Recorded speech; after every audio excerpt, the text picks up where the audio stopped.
C'est clairement une des sagas familiales les plus addictives de ces dernières années. C'est une chronique historique où les femmes ont le pouvoir, girl power, et où accessoirement c'est des grosses connasses. C'est un récit fantastique qui va te donner envie d'éviter les eaux boueuses, d'acheter des terres pour faire fortune et d'éviter les repas en famille avec ta belle maman. On va revenir sur les origines de cette œuvre et tenter de comprendre pourquoi elle était si addictive pour beaucoup d'entre nous, tout en donnant mon avis complètement subjectif sur chacun des tomes de cette saga. J'ai fini la saga Blackwater. Viens, on en parle. Salut toi! Imagine, tu t'appelles Oscar Casquet et tu es un riche propriétaire dans la ville de Perdido dans l'Alabama. On est en 1919 et la rivière du même nom que la ville dans laquelle tu habites, donc la Perdido, a débordé. Mais pas qu'un peu, hein, la ville est sous les eaux, tu vois, ça a vraiment inondé de ouf. Et toi, tu te balades tranquille ou pépère dans une barque avec ton chauffeur noir, parce que c'est quand même pas toi qui vas ramer, faut pas déconner, et tu décides de rentrer dans un hôtel. Pourquoi? On ne sait pas. On ne saura jamais, à aucun moment dans l'histoire. Mais tu décides de rentrer dans cet hôtel et tu découvres une jeune femme qui est juste assise là à rien foutre. On ne sait pas pourquoi non plus. Elle te dit qu'elle s'appelle Elinor et que tu es son sauveur parce que ça fait 4 jours qu'elle est coincée là, à rien foutre, on rappelle, au milieu de cette inondation. Du coup, tu décides de la ramener chez toi parce que tu as envie de la pêche, parce que tu es gentil. Mais ta mère, la matriarche de la famille, Marie-Love, n'apprécie pas trop cette idée. Enfin, elle apprécie pas trop cette femme en fait. Mais juste comme ça, juste dans le principe, elle n'aime pas Elinor, tu vois, même avant qu'elle la connaisse vraiment. Tu vois, juste elle la sent pas. Est-ce que ce serait pas juste parce que c'est une maman possessive? Je ne sais pas, je pose ça là. En vrai, disons les mots, elle décide d'emmerder Elinor du mieux qu'elle peut en fait, afin que Elinor dégage. Ah, peut-être qu'Elinor c'est pas la bonne personne à faire chier en fait. Car cette jeune femme est entourée d'un mystère un peu chelou, en rapport avec la rivière. Et bien cette histoire, c'est le point de départ de la saga Blackwater, écrite par Michael McDowell et aux éditions Monsieur Toussaint Louverture. On va revenir sur l'œuvre, sans spoil, ne t'inquiète pas. Comme tu l'auras compris, on va parler de rivières, de familles dysfonctionnelles, de monstres de l'Alabama et de femmes puissantes. J'ai récupéré une invitée, du coup j'ai fait une petite pause parce qu'elle me laisse pas continuer pour l'instant. D'ailleurs, je suis désolée, dans cette vidéo, tu vas entendre plein de bruit a priori. Tu vas entendre cette petite chose babiller, hein. Tu vas entendre peut-être le ventilateur, même si j'essaye de le couper. Il y a moyen qu'il y ait de temps en temps, j'oublie de le couper du coup. Tu vas entendre les travaux qui ont décidé que c'était le meilleur moment pour faire le plus de bruit possible. Voilà, donc il va se passer plein de choses niveau son dans cette vidéo. Je m'en excuse, désolée. J'espère que tu me pardonneras. Michael McDowell est né le 1er juin 1950 en Alabama. Et malheureusement, il est décédé le 27 décembre 1999 à l'âge seulement de 49 ans car il était atteint du sida. Il écrira 6 romans qui vont être refusés de partout, tu vois. Et c'est seulement en 79, avec The Amulet, qu'il va être publié pour la première fois. Par la suite, il écrira un certain nombre de romans plutôt dans le genre horrifique fantastique. Et il signera les scénarios, notamment de Beetlejuice et de L'étrange Noël de Monsieur Jack. Et il se trouve que c'est l'un des auteurs favoris de Stephen King. Rien que ça. Petite particularité un peu chelou, il collectionnait des objets liés à la mort. Genre des photos de cadavres, des plaques venant des cercueils de nourrissons, enfin tu vois des trucs comme ça. Tout le monde fait ça, hein. Je ne juge pas, mais j'aurais pas voulu être invitée chez lui. Hein. Et d'ailleurs, sa collection est exposée actuellement à l'université Northwestern de Chicago. Voilà, je prononce ça très bien.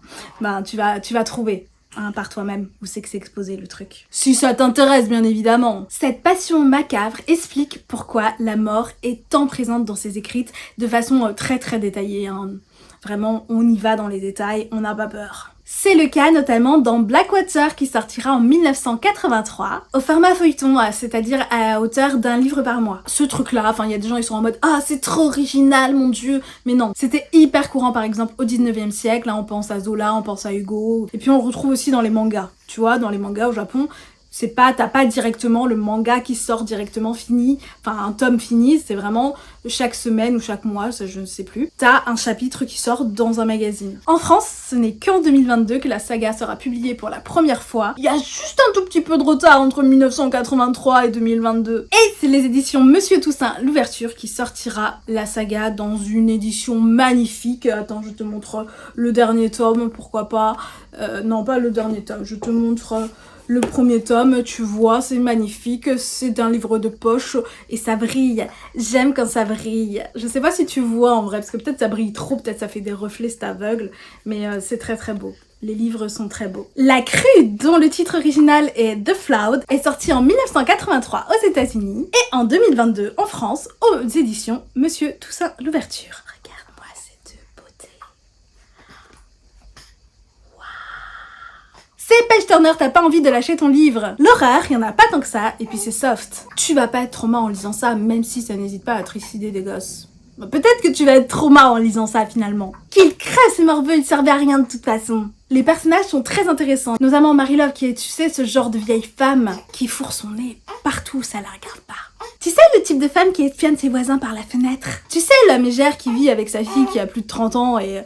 D'ailleurs, c'est marrant. Alors, attention, je ne dis pas que dans ma famille, ma mère est une mégère, pas du tout. Elle a pas du tout le même caractère que Marie-Love. Par contre, la relation entre elle et une de mes sœurs, je trouve qu'elle est très proche de la relation entre Marie-Love et sa fille de 30 ans. Elles ont pas du tout le même caractère, hein, à aucun moment. Mais la relation, je sais pas, il y a quelque chose, ça m'a fait penser. Niveau fantastique, bon, pas tant. Disons qu'on se questionne, mais il n'y a pas grand chose de concret. On est sur une petite ambiance, on va dire. Et regarde, mon livre, il est tout gondolé car il appuie la pluie. On est dans le thème, on va dire. Tu vois, c'est peut-être le côté fantastique de l'histoire. C'est qu'il se passe peut-être des trucs chelous quand tu lis cette histoire. Je ne sais pas. La Digue est sortie en 1983 aux États-Unis et toujours en 2022 en France. C'est le thème que j'ai le moins aimé. Je l'ai trouvé un tout petit peu en dessous des autres. C'est moins flippant, moins drôle, les personnages sont un petit peu en dessous des autres. Enfin bref, t'as capté. La Maison, dont le titre original est The House, est sortie toujours la même année aux États-Unis et en France. Je sais plus te redire les dates de sortie parce que t'as compris, tout est sorti la même année. Je crois que pour le coup, celui-ci c'est un de mes tomes préférés. Au début, je me suis un petit peu ennuyée, puis c'est monté au crescendo. La fin, oh my god, la fin de ce tome. La fin. C'est le seul tome où j'ai vraiment voulu enchaîner avec la suite alors que c'était absolument pas prévu. Il fallait. La Guerre, dont le titre original est Eddie War, est sortie toujours les mêmes années aux États-Unis et en France. On découvre de nouveaux persos que j'aime beaucoup. Il y a également des anciens persos qui se dévoilent complètement. La fin de ce tome-ci, comme la fin du tome précédent, est également surprenante. Cela dit, on n'est pas au même niveau non plus. Il y a des moments poignants dans ce tome-ci, notamment au niveau des violences faites aux femmes. Ça se passe pendant la Seconde Guerre mondiale, mais on est loin de la guerre puisqu'on est dans l'Alabama. Découvrir les conséquences de ce conflit aussi loin que là où ça se passe exactement, c'est pas mal intéressant, c'est assez rare, hein. C'est globalement un très bon tome. La Fortune, dont le titre original est Die Fortune, est sortie, tu connais le refrain. Il est pas si mal, mais ça parle beaucoup trop de tunas. Ils sont peut-être thunes, j'ai capté, j'ai pas tant besoin de rentrer dans les détails. Je m'en fiche. Par contre, il se passe un truc avec un des persos qui se reconnecte avec ce qu'elle est, on va dire ça comme ça pour pas spoiler. Et ça, j'ai trouvé ça hyper intéressant. Toute l'intrigue qui la concerne, elle, ouais, top. Pluie, dont le titre original est Rain, tu remarqueras que, contrairement aux autres titres où il y a le ou la devant, là c'est juste pluie. Voilà. Pluie. Pour commencer, la couverture de celui-ci est juste sublime. Toutes les couvertures sont belles, mais regarde-moi cette beauté. Splendide. On est d'accord. Et le savais-tu, cette couverture est inspirée d'un tableau de John Everett Miller, lui-même inspiré d'un personnage de Shakespeare dans Hamlet, Ophélie. Regarde encore un peu. Waouh. Et le savais-tu aussi, tout ce qui est présent sur l'objet livre, hein, que ce soit la couverture, le dos, tout ça, tout est dans le bouquin. Du coup, je te laisse imaginer des choses en voyant, je sais pas si tu arrives à voir là, ce truc-là, l'œil. Je te laisse imaginer.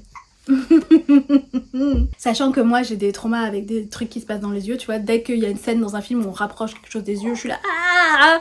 Donc imagine comment j'étais bien en lisant ce passage. Ce tome est très mélancolique. Il y a plus de morts que dans les autres tomes et ça fait limite destination finale. Je trouve aussi qu'il n'y a pas beaucoup de moments de lumière, tu vois, de moments légers, des moments... T'en as un peu plus dans les autres tomes quand même. Il y a plein de mystères qu'on t'a ouverts tout au long de la saga qui sont absolument pas résolus. Et autant ça peut ne pas du tout me déranger de pas tout savoir, autant là j'aurais voulu quand même en savoir un chouille plus, un chouille. La fin en elle-même, je veux dire la conclusion de la saga, je la trouve très poétique. Et ça me paraît très très juste comme fin, mais merde j'aurais voulu en savoir plus, il manque que ça.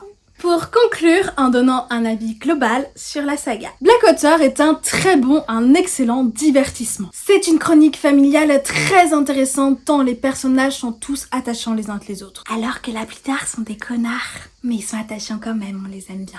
Effectivement, on ne peut pas dire qu'ils ont une morale irréprochable. Entre leur facilité à se manipuler les uns des autres, à se voler des choses les uns des autres, même des choses qui ne se volent pas, justement parce que ce ne sont pas des choses. Si tu as lu la saga, tu sais très bien de quoi je parle. La manie de certains à faire disparaître des gens. Enfin, t'as compris, c'est pas forcément des personnes fréquentables. Du coup, est-ce que j'ai envie de traîner avec ces gens-là ?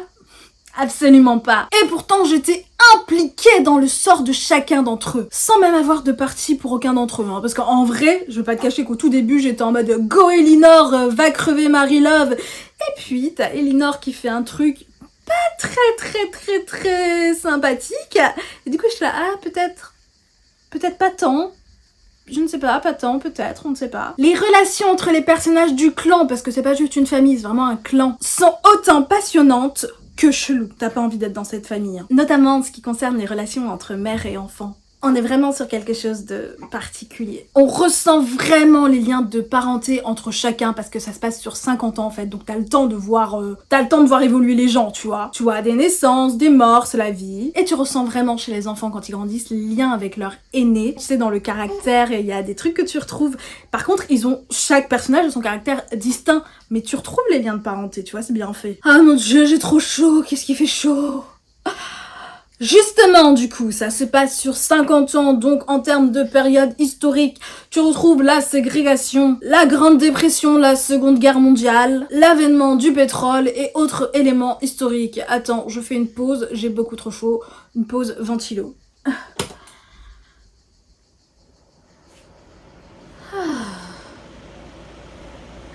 Voilà, c'est bon. Stop, j'ai fini ma pause, je vais pouvoir mourir à nouveau devant toi. Mais ça ne fait que les survoler, je te rappelle les événements historiques parce que du coup j'ai fait une pause.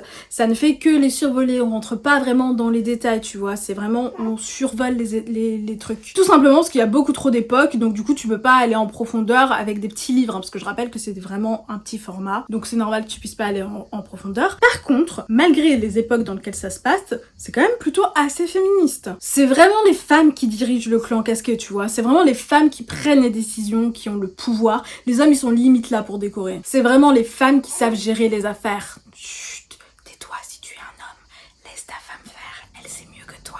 Il y a une dénonciation des violences faites aux femmes, qu'elles soient physiques ou sexuelles. On parle de mère-enfant, de foyer avec deux mamans, d'homosexualité, même si les mots ne sont jamais posés, t'as vu, et c'est pas si étonnant parce que l'auteur lui-même était homosexuel. On parle de vieilles filles, il y a plein de thèmes abordés sur si peu de pages. Par contre, au niveau du traitement des personnages noirs, c'est limite. C'est uniquement des domestiques, mais ça en vrai, niveau historique, bon ça me gêne pas trop, pourquoi pas, tu vois, c'est plausible, mais c'est surtout que les personnages noirs sont tous un petit peu concons quand même. Il y a des bails de vaudou hyper maladroits, t'en as vraiment pas un pour remplacer l'autre en termes de personnages positifs on va dire. Alors ils sont gentils globalement, hein, mais c'est tout, ils sont gentils. Et pourtant, tu sens quand même une tentative à un moment donné parce que t'as un personnage qui se fout de la gueule d'une petite fille noire quand il te dit qu'elle va pas à l'école et qu'en gros elle est plus conne que la petite fille blanche. Et t'as Elinor à un moment qui fait ouais en fait il faut pas dire des trucs comme ça parce que